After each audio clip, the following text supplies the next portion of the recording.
I'll take you back to my first day at RHS this fall.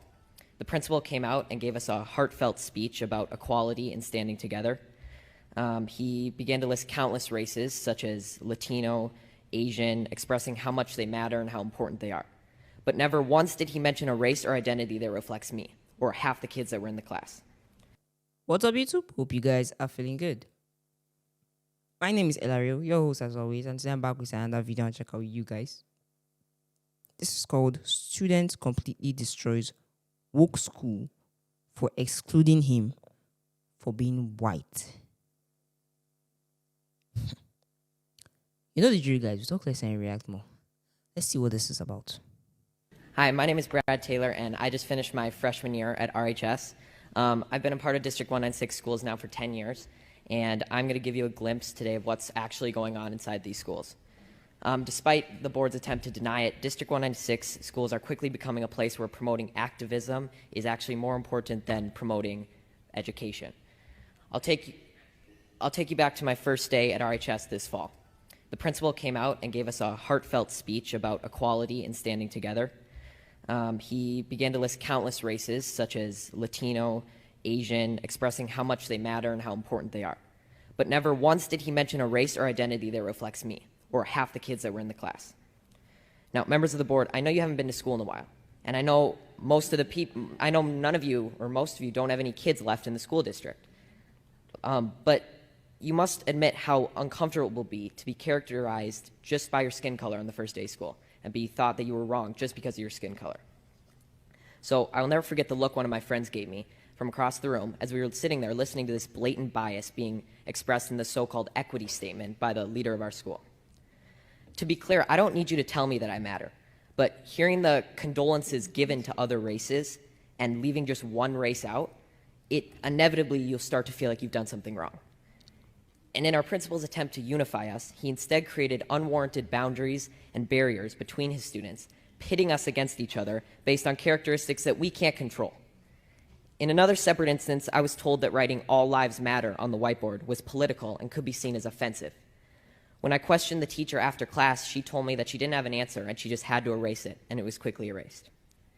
There are political signs all over RHS, about specific races that matter, specific sexual orientations that matter, and specific perspectives that matter. But when I questioned the RHS administration about how these signs were political, they told me that they were supporting human rights. So when I questioned why the equity statement couldn't represent all students, they told me that to even ask that question was outlandish and offensive. And when I asked why that was, they told me, quote, "Whites have a pretty good situation right now," unquote. Imagine. So is that not racism? Disregarding my question merely because of the color of my skin? To be honest, after enduring a year of the people in charge telling me that I'm a racist and I'm privileged and pointing out our irreversible differences, I've never noticed race more. And it's becoming the first thing I notice when I meet someone, which has never before been the case. RHS administration confidently told me that RHS students and staff are happy with their equity statement. But from my experience in talking with other students, this is not the case. I know many kids who disagree with their teachers, but they're too scared to stand up because they're worried that their grades will be docked and their learning experience will be affected. My honors government teacher, I'm not going to say his name, but he's mentioned that Democrats care more about all people while Republicans only care about themselves. And he's also inferred to us that socialism is better than democracy. He even had a statue of a socialist leader in his classroom. I've been told by a lot of kids that they just stay silent and adjust their schoolwork to reflect an acceptable opinion to secure a good grade. I've been approached by multiple teachers who have told me in private that they just want to say that they agree with me and they support me standing up, but they can't say it in front of the class for fear of being disciplined by the administration in some way or losing their jobs. There is clearly only one way to think in this district, and that is that they are teaching their kids to shut up if they don't agree.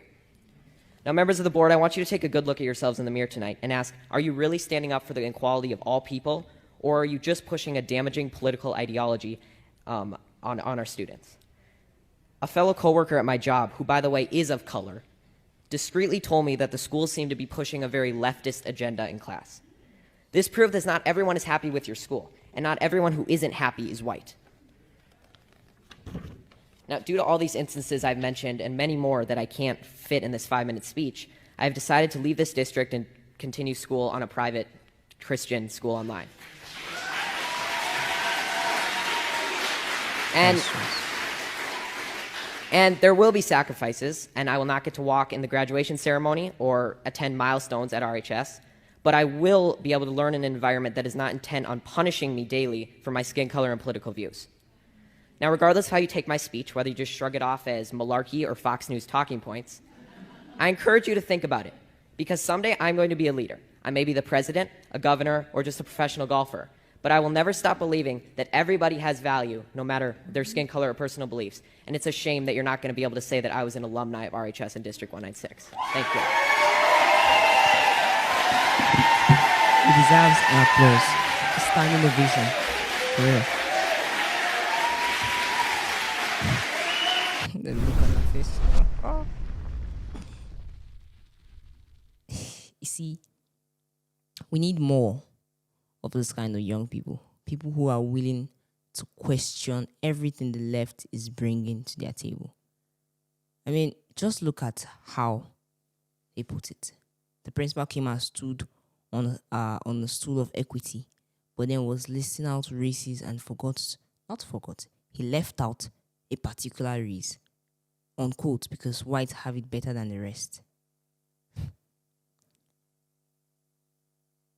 It's just to show you that racism is individual.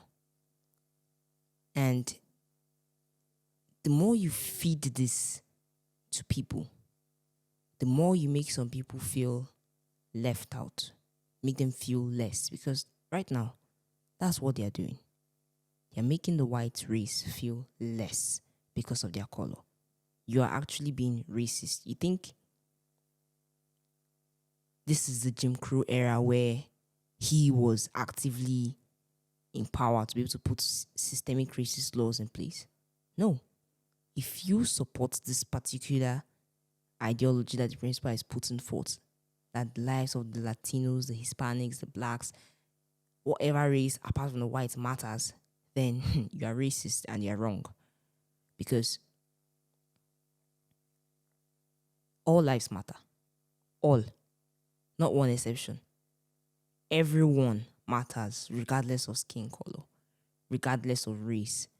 And so, for this to be taught in school, you can just see why a young person would just come out and be violent to someone of a white race for no reason.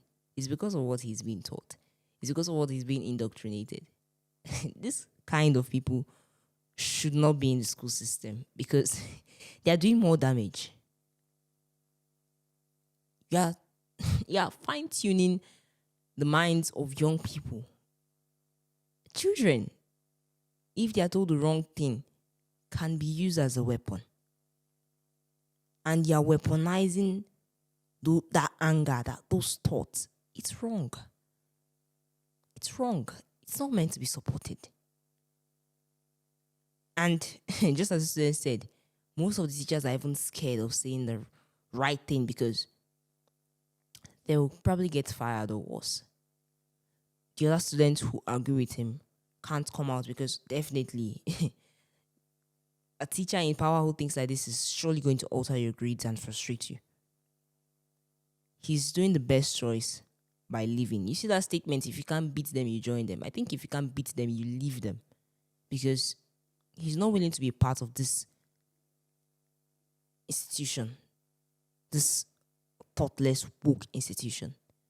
He's going out to find another new right path for himself. One that will teach him the right things. One that won't make him feel like everything he does is wrong because of his color. I admire and I support this kid. He's doing the right thing. He's making the world see what is going on in the schools. And with the example he gave, you can see that it's not just white people that are angry about this particular ideology.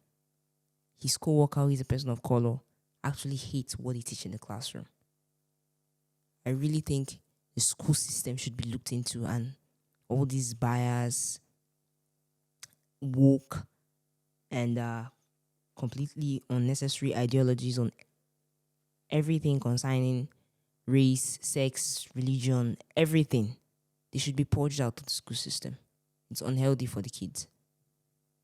Please, guys, tell us what you think about this video in the comment section. And please leave a thumbs up at the end of this video. Thank you so much for watching. Stay safe.